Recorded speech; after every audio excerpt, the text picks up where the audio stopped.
Nazareth Papa, let us walk this family shape in Amen. Hallelujah. Hallelujah. Chắc lâu tập con to và là nó là cùng cái tâm xỉa.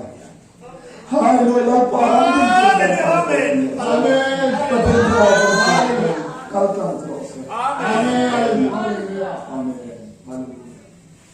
Hallelujah. Amen. Hallelujah.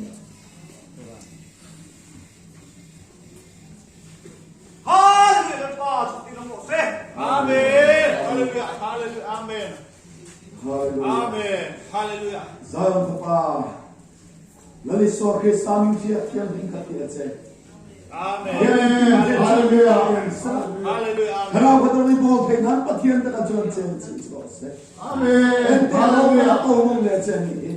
Amen. Hallelujah. Hallelujah. Amen. Hallelujah. Amen. Hallelujah. Amen. Hallelujah. Amen. Hallelujah. Hallelujah.